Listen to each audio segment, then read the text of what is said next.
Breaking news చూస్తున్నాం. జనసేన అధినేత పవన్ కళ్యాణ్ ఎన్నికల ప్రచార షెడ్యూల్ను పీఎస్సీ చైర్మన్ నాదెండ్ల మనోహర్ ప్రకటించారు. తొలి విడతలో దాదాపు 10 నియోజకవర్గాల్లో ప్రచారం నిర్వహిస్తారని చెప్పారు. ఇవాటి నుంచి ఏప్రిల్ 2వ తేదీ వరకు ఆయన పోటీ చేస్తున్న పిఠాపురంలో ఉంటారు. బహిరంగ సభతో పాటు పార్టీ ముఖ్య నేతలతో సమావేశాలు నిర్వహిస్తారు.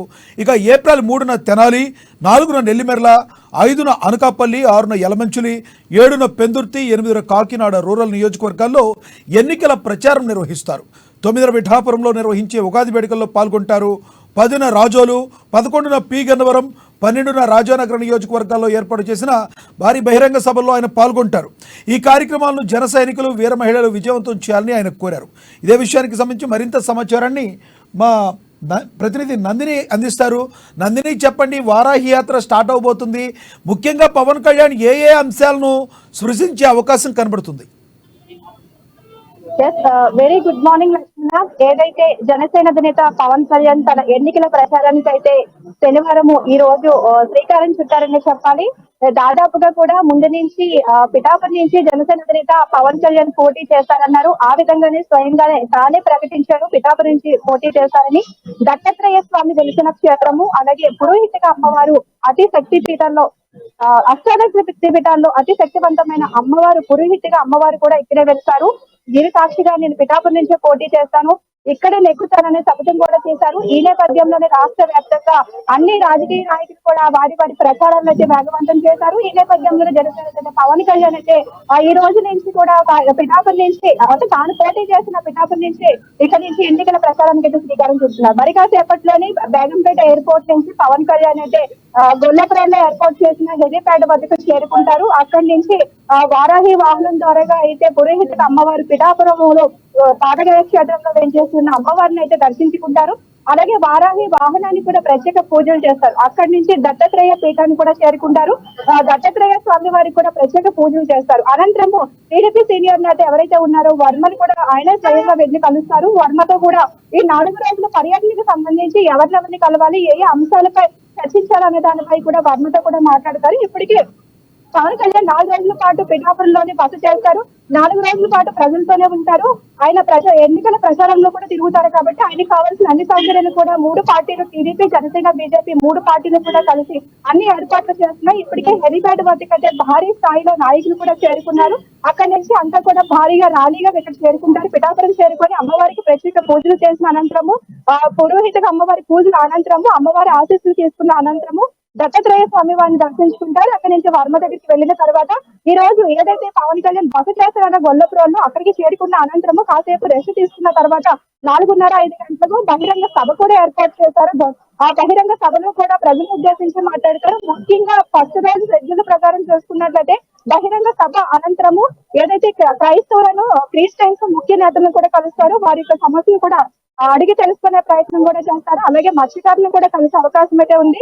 ఇప్పటికే మనం చూసుకున్నట్లయితే ఏప్రిల్ 2వ తేదీ వరకు కూడా పవన్ కళ్యాణ్ పిఠాపురంలోనే ఉంటారు. కాబట్టి పూర్తి స్థాయిలో బందోబస్తు కూడా ఏర్పాటు చేశారు.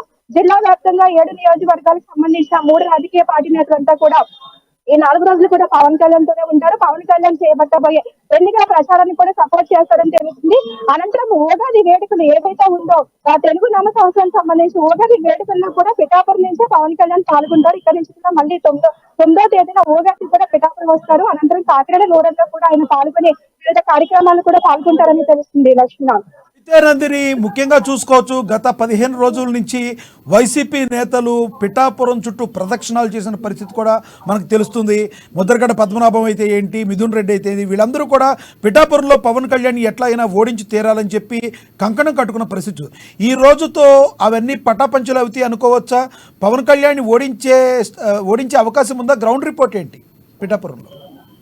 ఖచ్చితంగా అన్ని ఛానల్స్ కూడా ఇక్కడ ఇంటర్వ్యూస్ చేయడం జరిగింది, ప్రజల్లోకి వెళ్ళడం జరిగింది. ప్రజలు నాలుగు అయితే ఒకటే, అధికార నేత ఒక ఏదైతే పార్టీ పెట్టిన అధినేత ఎక్కడైనా పోటీ చేయొచ్చు. కానీ పవన్ కళ్యాణ్ గతంలో 2019లో 2 ప్రాంతాల్లో ఆయన ఓడిపోయారు. కాబట్టి ఖచ్చితంగా పిఠాపురంలో గెలుస్తారు. ఎందుకంటే ఇక్కడ కాపు ఓట్లు ఎక్కువగా ఉన్నాయి. కాబట్టి ఖచ్చితంగా పవన్ కళ్యాణ్ పిఠాపురం నుంచి పోటీ చేస్తారు. ఎట్టి పరిస్థితుల్లో పవన్ కళ్యాణ్ పిఠాపురంలో గెలవకూడదనే ఒక సంకల్పంతో అయితే వైసీపీ కూడా ముందుకు వెళ్తుంది.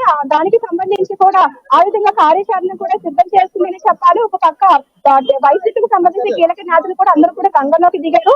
కానీ ఎట్టి పరిస్థితుల్లో కూడా వైసీపీ ఇక్కడైతే జనసేనకు సంబంధించి పవన్ కళ్యాణ్ గెలవకూడదని చెప్పేసి ఇక్కడ ఎవరైతే ఉన్నారో ఇన్ఛార్జ్ వంగా సీత కూడా ప్రజలు ఆ విధంగానే జనంలోకి వెళ్తున్నారు, తాము చేసిన అభివృద్ధిని చూపిస్తున్నారు, ఇచ్చిన పథకాలను కూడా చూపిస్తారు.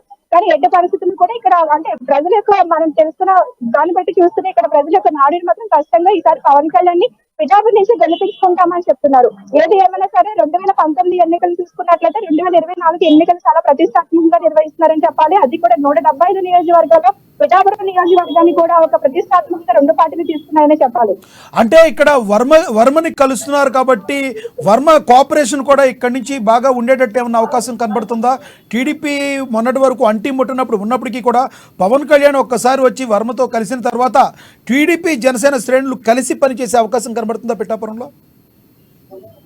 ఖచ్చితంగా ముందు వర్మ అయితే జనసేన అధినేత పవన్ కళ్యాణ్ ఇక్కడ నుంచి పోటీ చేస్తానని అనౌన్స్మెంట్ చేసినప్పుడు వర్మ మాత్రం దానికి అంగీకరించలేదు. ఎట్టి పరిస్థితుల్లో నేనే ఇక్కడ ఉంటాను, నేను రెబల్ గా పోటీ చేస్తానని సవాల్ కూడా విసిరారు. కానీ మళ్ళీ అధినేత చంద్రబాబు పిలిపించడము, తనకు హామీ ఇవ్వడం, ఏదైతే కొత్త గవర్నమెంట్ వచ్చిన తర్వాత ఖచ్చితంగా ఎమ్మెల్సీ కోటాలో ఫస్ట్ వర్మకే ఇస్తామని హామీ ఇవ్వడంతో ఆయన వెనుదిరిగారు. ఖచ్చితంగా పవన్ కళ్యాణ్ పోటీ చేస్తారు, నా పూర్తి మద్దతు కూడా పవన్ కళ్యాణ్ ఉంటుందని వర్మ కూడా చెప్పారు. ఆ విధంగానే ఈ రోజు పవన్ కళ్యాణ్ రాగానే ముందైతే వర్మని కలుస్తారు. వర్మతో మాట్లాడిన తనము ఎన్నికల ప్రచారానికి వారాహి ఏదైతే వాహనం ఉందో వాహనం ఇప్పటి వరకు కూడా ఎవరిని కూడా పవన్ కళ్యాణ్ ఆ వాహనం మీద కూడా ఎక్కించుకొని ప్రచారం చేయలేదు. కానీ ఇప్పుడు మాత్రం వర్మను కూడా ఎక్కించుకొని ప్రచారం చేసే అవకాశాలు ఎక్కువ కనిపిస్తున్నాయి. ఎట్టి పరిస్థితుల్లో మూడు పార్టీలు కలిసి ఇక్కడ పవన్ కళ్యాణ్ నెగ్గించుకుంటామని చెప్తున్నారు. Thank you Nandini.